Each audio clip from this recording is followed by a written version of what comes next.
वो आज के डेट में हमारे मुख्यमंत्री के सामने कोई बोलने वाला नहीं है। हम इससे पहले बिहार कोऑपरेटिव मंत्री से मिल चुके हैं, जयसी सिंह जी से मिल चुके। पहले तो कोई भी पैक्स अध्यक्ष हो जो झूठ ना बोले, समर्थन मूल्य दे देंगे, ये कर देंगे, वो कर देंगे, ये सब ख्याली पुलाव ना बनावे कोई भी पैक्स अध्यक्ष। तो मेरा कोई ना कोई रिश्तेदार है, चाहे किसी समाज का हो, किसी धर्म का हो, वो तो मेरा चाचा लगेगा, नहीं तो मेरा भतीजा लगेगा या मेरा दादा लगेगा।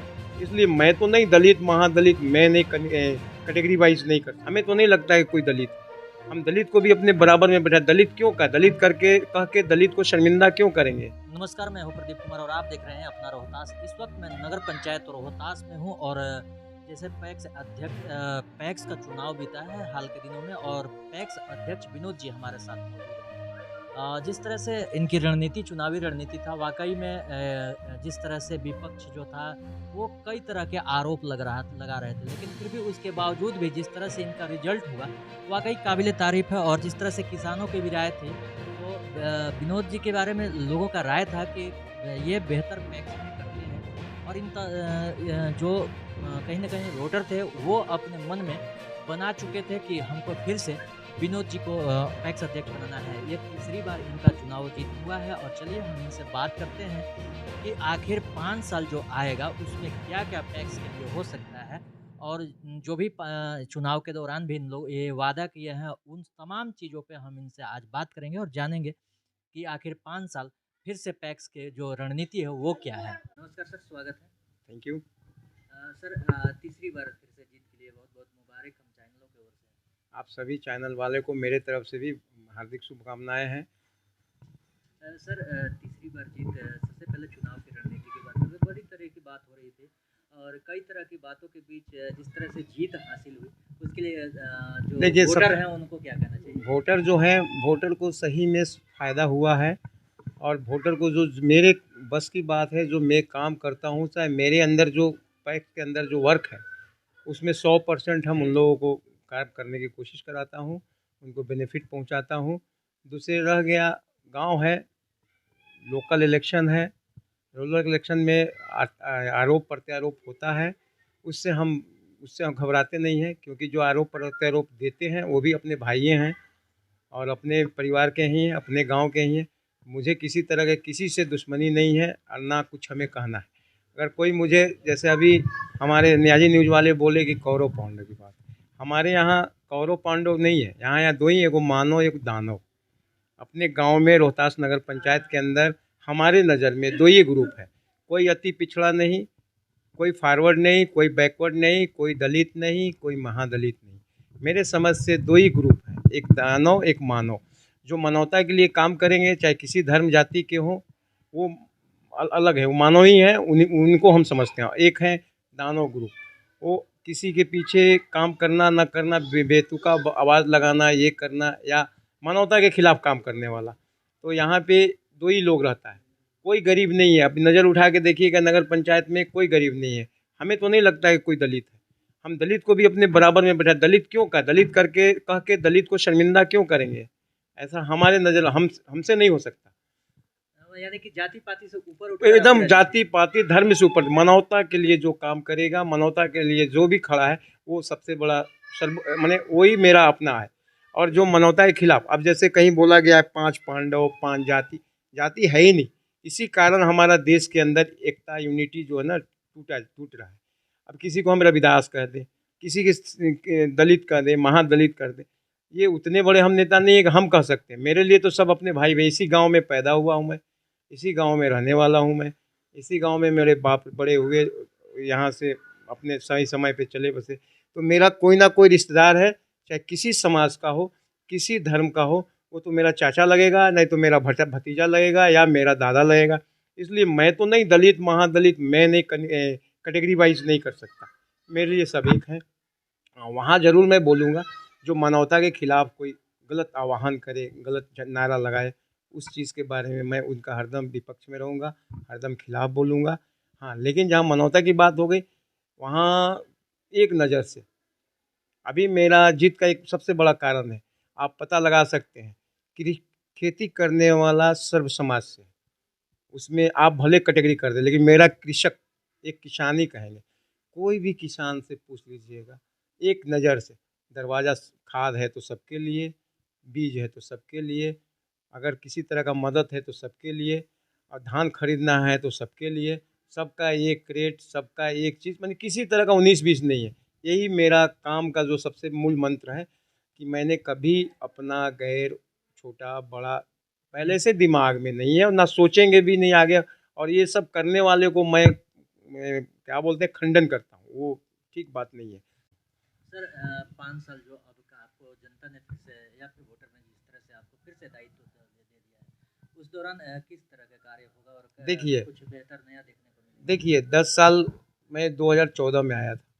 2014 में मैं पैराशूट मेंबर्स यदि था, कैंडिडेट था। उसके बाद मैं 5 साल किया, तो जनता को विश्वास जगा, दूसरी बार जिताए, तीसरी बार जिताए। तो काम जो है मेरे अंदर 2 ही 3 काम है, ज़्यादा तो है नहीं। वो काम में 100% मैं करने की कोशिश करूँगा और होता ही है। एक अकबरपुर ही गाँव ऐसा है जहाँ 99.9% किसान का धान पैक्स में जाता है। इसके बाद खाद भी 99.9% किसान को हम अपना अवेलेबल हाँ सर, करा वो तो देते हैं। देखने को भी मिलता है, हाँ, कृषक कहते भी हैं। हाँ, तो ये चीज़ जान लीजिए। और ज़्यादा बात करने से कोई फ़ायदा नहीं है आप लोग के सामने। काम तो अगर हम अपनी काम को अपने ही से बताएं तो भी ठीक बात नहीं है। इस मुकाम तक, इस शोहरत तक, आपको बुलंदी तक जो आपके किसानों ने आपका खुल के साथ दिया, उनको क्या कहिएगा आज मेरे? किसान तो किसान नहीं, वो मेरे पिताजी हैं, मदर और माताजी हैं, भाई हैं, भतीजा हैं। वो इस जगह पर उनका पहुंचाना काम ही था, वो अपना काम किए, मेरा काम अब बचता है। मैं भी कोशिश करूंगा उनका दिल ना दुखे किसी इस बार तरह। क्या आपका मास्टर प्लान है किसानों के लिए? किसानों के लिए मास्टर प्लान जो मेरे पास है, अभी जो होता है उससे किसान फुल संतुष्ट है। पहले तो कोई भी पैक्स अध्यक्ष हो जो झूठ ना बोले, समर्थन मूल्य दे देंगे, ये कर देंगे, वो कर देंगे, ये सब ख्याली पुलाव ना बनावे। कोई भी पैक्स अध्यक्ष उनको नब्ज टोवे, उनकी रियल में जो परेशानी है दूर करे, हम हो या कोई और, चाहे से हमारे पास है। हमारे सबसे जैसे हम तो नहीं कह पाएंगे, लेकिन मेरे यहाँ सब किसान एक बराबर है, किसी के लिए दरवाज़ा खुला है। एकदम से आपसे कहूँगा कि कुछ पैक्स अध्यक्ष जो हैं वो कहते हैं कि समर्थन मूल्य नहीं देने का वजह कई होता है। देखिए, समर्थन मूल्य और पैक्स, एक सबसे बड़ी समस्या है कि नौहट्टा और रोहतास के लिए सबसे बड़ी अगर बात की जाए तो अरवा उसना का जो मसला है उसमें ज़्यादा लोगों का, पैक्स लोगों का ज़्यादा नुकसान होता है। बहुत ज़्यादा नुकसान होता है। देखिए, हमारे यहाँ से कोई भी उसना मिल 70 किलोमीटर से नज़दीक नहीं है। तो आप गवर्नमेंट हमको 53 रुपीज़ समथिंग देता है। अब किसान के यहाँ से अगर खेत से, यहाँ लगभग हमारे नौहट्टा रोहतास के पैक्स अध्यक्ष लोग खेत से किसान का धान उठाते हैं। जैसे आप इंक्वायरी कीजिएगा, किसान कोई नहीं लेके जाता है, उनके पास साधन नहीं है। सब किसान बड़ा नहीं है, सबके पास ट्रैक्टर नहीं है। तो जब अगर खेत से उठाएगा तो 30 से 40 नहीं, 30 से 50 रुपये पर क्विंटल मजदूर को देना पड़ता है, जो किसान को बियर करना चाहिए। बोरी के लिए हमें 15 रुपया मिलता है। जो बोरी में आप कहीं भी जाइएगा तो एक क्विंटल में 2.5 बोरी लगते हैं, जो आपको 50 से 60 रुपये में से कम नहीं मिलेंगे, और हमें 15 रुपये मिलता है। अगर किसान को बोरी देना है, हम 15 नहीं 25 रुपये दे सकते हैं किसान को। प्लस में किसान को खुद ही धान वहाँ पहुँचाना है, हमारे क्रय केंद्र पे। तो ये सब देखते हुए जो उचित खर्च है, इसके बाद वो हमारे यहाँ है कि हम किसान का रसीद भी कटवा देते हैं। रसीद भी 1 साल का कटवा देते हैं, तो वो सब जोड़ जाड़ के करीब एक 125 150 रुपया खर्च आ जाता है। 150 नहीं 200 रुपया तक आ जाता है। और आप जानिए रहे सिस्टम में भी कहीं थोड़ा मोड़ा खर्च है। चाहे हम लोग का 100 रुपये के लिए हम 1500 रुपये डीजल भर के सासाराम जाते। कल मीटिंग हुआ, कोई मीटिंग की मैंने कोई खास अहमियत नहीं है, लेकिन फिर भी हर पैसेंजर अपना 1500 रुपये का डीजल डाल के गया। सर एक चीज़ है, और मैं चैनल के माध्यम से जिस तरह से अरवा उसना मिल की जो बात है हमारी नज़र में भी है कि 70 किलोमीटर से नज़दीक कोई उसना मिल नहीं है। हमारे चैनल के माध्यम से सरकार से क्या दरख्वास्त करना चाहिए? सरकार से यही दरखास्त करेंगे कि कम से कम 40% अरवा कर दें और 60% उसना कर दें। अभी आपके यहाँ अरवा भी पीडीएस में बँटता ही है, और वो अरवा छत्तीसगढ़ से आता है, वो अरवा एमपी से आता है, वो अरवा आपको वेस्ट बंगाल से आता है। उससे बेहतर है कि छोटे-छोटे मिल लोग का भी वर्क मिल जाएगा। एक छोटा मिनी राइस मिल, अरवा राइस मिल चलाने में आपको 2-4 लेबर का वर्कर का भी काम मिलेगा। इलेक्ट्रिसिटी भी जाएगी, गवर्नमेंट को भी इलेक्ट्रिसिटी भी तो खपत होगी, उसमें फ़ायदा है। रोज़ किसानों को भी फ़ायदा है। तो कम से कम 40% 40-60 का रेशियो रखा जाए। और हमारे ज़िला में जान रहे हैं कि उसना मिल की संख्या बहुत कम है।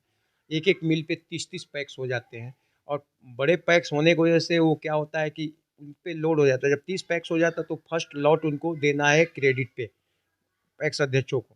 तो 30 लॉट जब देगा तो 30 लॉट का कॉस्ट देखिए, 30 लॉट का मतलब हो गए 427 क्विंटल एक लॉट में होता है। तो 330 इंटू 427 क्विंटल का वो चावल बना के पैक्स को क्रेडिट पे देगा। जब पैक्स को उतना क्रेडिट पे देगा तो उनके पास भी, मिल वाले भी परेशान रहते हैं, उनके पास भी बहुत फंड की ज़रूरत है। इसके बाद जब उसके पास इतने फंड की ज़रूरत पड़ेगी तो हम लोगों को ज़्यादा से ज़्यादा हेल्प नहीं कर पाते। छोटे छोटे मिल होते हैं, वो उनके पास 2-3 पैक्स रहते हैं, तो वो 2-3 लॉट दे देते हैं, तो उससे भी बहुत ज़्यादा सहूलियत होती है। सबसे बड़ी प्रॉब्लम यही है कि बड़े मिल भी हैं तो अब जितने उनके पास 30, अभी गुप्ता राइस मिल है, गजानंद सिद्धि विनायक कुदरा में, इन लोग के पास 30-35 पैक्स हो जाएंगे। तो फर्स्ट लॉट पहला माल हमको देंगे एक गाड़ी, तब उसके रेशियो में, उसके अकॉर्डिंग, उसके समतुल हम धान भेजेंगे। तो आप बताइए कि कोई मिलर है, एक लॉट का कीमत करीब 10 लाख रुपया, 9 से 10 लाख के बीच में आता है। अगर 30 लाख माने 30 गाड़ी दिए तो 3 करोड़ रुपए उनकी चले जाते हैं। तो अब बताइए कि मिलर का कैपेसिटी, मिलर का माने मैन्युफैक्चरिंग या प्रोडक्शन एस्टैब्लिश्ड करने में 3 करोड़ लगता है, और 3 करोड़ उसको क्रेडिट पे देना पड़ेगा। इस क्षेत्र में सर एक उसना चावल का भी प्लांट लगने का कोई उस तरह का प्रोसेस दिखता है या नहीं, या विशेषकर डीएम साहब को कहना चाहेंगे कि इस क्षेत्र में एक उसना चावल का मिल मुहैया कराया जाए? देखिए, विभाग से उसना चावल का आया हुआ है लगने के लिए, लेकिन उसना चावल का जब आया हुआ है तो कोई भी पैक्स अध्यक्ष 40% अपने पास से लगाएंगे। तो हम लोगों का तो लाइफ 5 साल का है, हो सकता है सेकंड अगले बार हम ना आवे तो हम 2 करोड़ निजी फंड यूज करके, ऐसा पैक्स अध्यक्ष कोई है भी नहीं कि 2 करोड़ लगा भी सके, इसलिए कि हम लोगों को बचता उचता कुछ है नहीं। दिखने में तो बहुत होता है, जैसे बोल रहा है ना, दूर के ढोल सुहावन, उसी टाइप का है। हम लोग को बचता उचता नहीं है, और खासकर रोहतास नौहट्टा वाले तो काफ़ी परेशान है, ट्रांसपोर्टेशन में इतना मार खा जाते हैं हम लोग, क्योंकि हमें वही 53 रुपया बताया आपको सर कि आप लोग इस जो समस्या है वो जिला अध्यक्ष को कभी रखते हैं या नहीं? जिला अध्यक्ष नहीं, हम लोग जाके सहकारिता मंत्री से, फूड कारपोरेशन इस एफसीआई क्षेत्र के बिहार स्टेट कोऑपरेटिव चेयरमैन भी इसी क्षेत्र के जी जी जी, इस तरह की बातों से तो वो वो रूबरू आज के डेट में हमारे मुख्यमंत्री के सामने कोई बोलने वाला नहीं है। हम इससे पहले बिहार कोऑपरेटिव मंत्री से मिल चुके हैं, लेसी सिंह जी से मिल चुके हैं, और आपको एक चौधरी साहब थे, देखिए मैं नाम भूलता, स्पीकर, वो बोले कि उनके सामने कोई नहीं जा सकता, हम सीनियर हैं, हम भी नहीं जा सकते। वो हर लोग का यही है, घुमा फिरा के वही बात करना है कि जो है बॉस इज ऑलवेज राइट। हाँ, बॉस इज मुख्यमंत्री के जी, सामने मौक कोई नहीं बोलता। नहीं, कोई नहीं बोलता है। सब लोग बोलते हैं कि बस वो हमारे गार्जियन है, उनके सवाल का जवाब हम लोग नहीं दे सकते। यानी कि मुख्यमंत्री को अभी इस बात हमारे को सुनना पड़ेगा। जी, हमारे माननीय डॉक्टर सुरेंद्र प्रसाद यादव जी जो थे, इसके पहले कोऑपरेटिव मिनिस्टर थे, उनसे हम जाके मुलाकात किया तो उन्होंने बोला कि वो तो गार्जियन है, जबकि आरजेडी के वो थे, हमारे मुख्यमंत्री जी यूनाइटेड के थे। उस समय भी हर जगह गए हम लोग, हमको लगता है कि विगत 3 साल से हम लोग दौड़ रहे हैं, लेकिन कहीं भी कोई वैसा कोई सवाल बातें नहीं हुआ। सबका यही कहना है कि उनके सामने कौन बोलेगा, उनके सामने कौन बोलेगा। तो अब जब वो लोग मंत्री होकर नहीं बोल पाएंगे तो हम पैक्स अध्यक्षों का क्या औकात। हम सर, लोग बहुत बहुत धन्यवाद हाँ, अपनी सबसे व्यथा रखने हाँ, के लिए। सबसे बड़ी परेशानी यही है कि मुख्यमंत्री जब उन्हीं की निगाह पड़ेगी तो होगा। ये अंदरूनी बात यही है, उनकी निगाह जब तक पड़ता नहीं है तब तक कुछ होने वाला नहीं है।